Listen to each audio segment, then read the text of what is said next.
Homelessness is a symptom, it's not a cause. Right. And while I know there's advocacy for each one of those causes, the homeless sector has really just worked most on the symptom.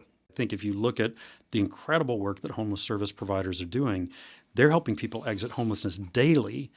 We're not turning off the faucet. Right, And right. That becomes the other system stuff that needs fixing. People say, well, they're spending all that money and homelessness is increasing.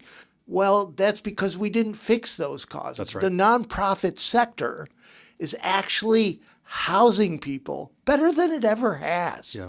As a triage response, we're getting better. And what the public either doesn't understand or it's being weaponized, the rhetoric that, the homeless industrial complex, they just want homelessness to keep their job, right? Yeah, there are a couple things in what you said. One is that the investments work. If you look at the last few years, I joined the administration in 2022, right? Kind of COVID was still happening, but all the resources that we put into communities were alive and well. This was expansion of the child tax credit, rental assistance dollars, cash assistance for people who needed it, expanded unemployment benefits. And all of those efforts, if you look at the data, it really turned the tide on homelessness. Homelessness flattened out between 2020 and 2022 because of those investments.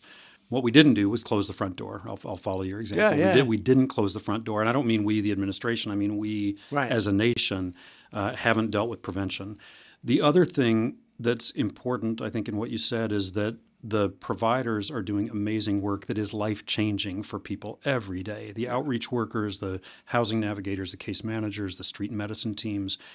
But if you've got new people coming into homelessness for every person who leaves, then the perception of the public is we're putting all this money into this system and nothing's working, which is not true. It's a false narrative.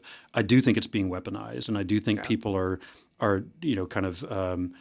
trying to shed the worst possible light on something that's actually working quite well. It'd be like if you went to an emergency room and said, look at all those doctors and nurses, look at all that money we're putting into that, and they're like taking care of people with gunshot wounds and burst aorta from a car wreck, and they're doing their job. They're keeping people alive. And we go to them and say, look, they're not solving all of our healthcare problems in America. They're not solving drunk driving. Right. They're not solving gun control. They're doing their job extraordinarily well.